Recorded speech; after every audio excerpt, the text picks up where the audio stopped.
But I've been meaning to ask you because I ask every time I have somebody on for the first time because I'm so fascinated with numbers, analytics, and because fucking GameStop made me that way. I went to work as a district manager at Walmart right after, by the way, which was really bad.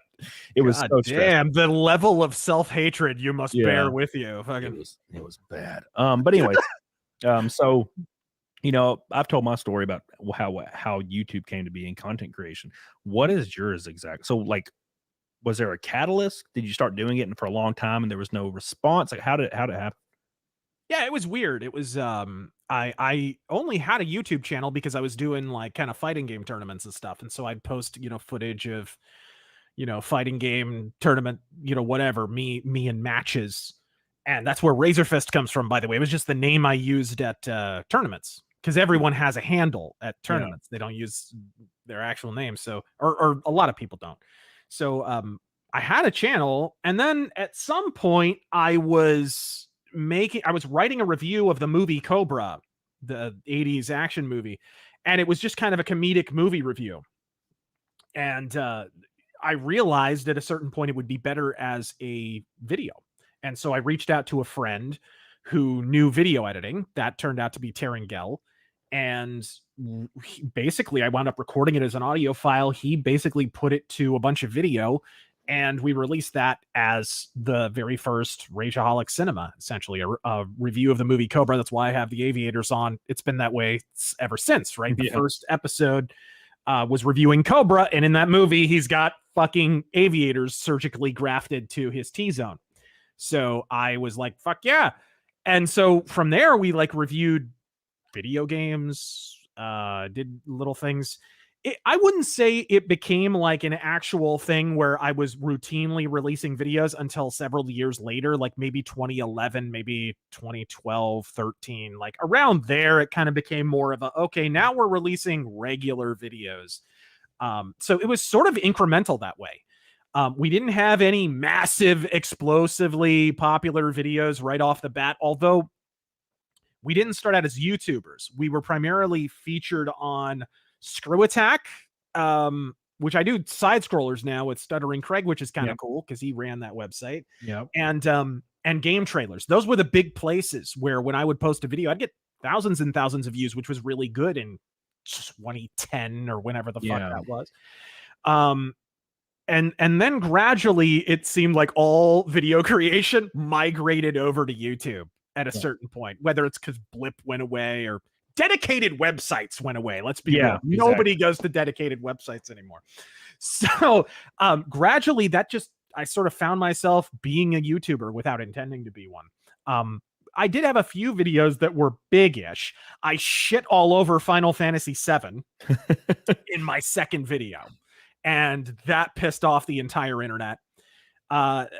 Released a video here and there that would blow up, but never really had a huge, we never had a video that popped up that just was a 1 million view video at any point. It's just kind of been a steady build over a period of years, just getting better at what we do, hopefully, and building an organic pace. I always use the analogy of I didn't want to be the Metallica of YouTube with some big breakout hit and then you suck thereafter. I would rather be like the Motorhead of YouTube, where it's like steadily sort of building an audience, just not sucking, getting better, hopefully, with each one that you release, and then building up kind of a dedicated retinue of fans rather than some massive crossover fucking Eagles appeal. I didn't want that. I wasn't interested in that. So it's cool. And it wound up being fucking over 250,000 subscribers without ever doing the clickbait. I mean, there would have been so many opportunities. You remember for a number of years there, you could basically just, hey guys, fucking news story. Hey, here's my really acceptable opinion about this video game news story. All right, remember to rate, comment, and subscribe. There were fucking legions of these fucking channels. The only ones left now are fucking Review Tech and Yongya and whoever the fuck. But for a while there, you could just print money doing that. We consciously avoided that because it was like, ugh, there's no point in doing that. You're better off kind of focusing on your style and your delivery, and hopefully people will be along for the ride regardless of what the subject matter is, right? Yeah. I feel like that's the best way to do it. Yeah, dude. There was always this pull in my mind where I'm like, man, I could literally just like open a new tab and pull up a fucking article and make like 25 videos in like 4 hours and then just release one that's my whole month done. And I for years have just I just can't bring myself to do it. I have to create something Yeah. that I future proofed is the way I describe it. Like, you can go back, even when I talk about a news story or something, which is pretty rarely actually in terms of gaming. I wanted to make videos in such a way that you could go back and refer to them, and because of the jokes or the delivery or the editing or whatever, they would stand up whether you knew about the news story or not. Yeah. Like, that was kind of the way that I wanted to approach it. And I still get, probably more than a lot of channels on YouTube that cover the kind of material that I do, I still get comments on fucking videos from 8-9 years ago that are about some, you know, drama in the console war or something, because it doesn't matter, because it's more about the delivery than it is Exactly. about Real quick, this is my alt channel, and my main channel is in danger every day of getting banned as a result of talking with these amazing people very candidly. So please do me a favor and subscribe down below. Helps me out a lot. Get the hell on it, doggone it. That was always my philosophy, and I get comments on, oh my God, it'll be a random GameStop video from 5 years ago about me talking about some random policy, and somebody will just comment on it. I'm like, well, I can't believe people are watching it like from 5 years ago. And that's a good sign. That's a really good sign, because you get a lot of channels. God damn. Look at fucking Sam Cedar, like over 1 million subscribers, and fucking nobody watches his shit. It's like he's lucky to pull 1,000 views on a video, but he just releases a shitload of them. So 1,000 kind of stacks up.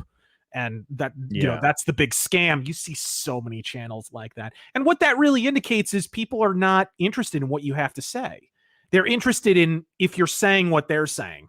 Yep. In some cases, I that never was going to work for me. And I don't think it works in the long run anyway, regardless of dude, I've seen people go to the moon. Okay. So I've seen, you know, I grew really fast. It was like six months, I think, before I hit 100K. And I was just making whatever videos I wanted to make. And dude, it took me years to get to 100K. It took me years, because again, you're building up slowly. Yeah. And then I think we would also get hit with these like big developments that would just happen to cross over with what we were already covering, right? Like, Gamergate happened after we had already been talking about corruption in gaming journalism for years. So people went and found my videos after the fact, and I think that's how I got to 100K, is after that. Then I predicted the outcome of the 2016 election. It was like people went back and watched those videos, and then I think that was where I hit probably 200 or 300, you know, something like that. So it was like we'd get kind of little bursts, but they were pretty healthy. They weren't like you shot to the moon and got a 15 million view video and then tried to change your channel forever after that to sort of kowtow to that audience. Yeah, it was there. Like, I would just, because mine was weird. I made that one GameStop video, and it took off pretty quick. It was a couple months of there was nothing really going on, and then overnight it just went to like 1 million views. And so I released like 30 GameStop videos in a row, because I was like, I don't know what to do. I don't even know what I'm doing. I'm gonna talk about everything that I experienced, all the shady shit in detail. And every video, it was just, I hit 100K so fast. And then I just started talking about everything. Like, I talk about exactly.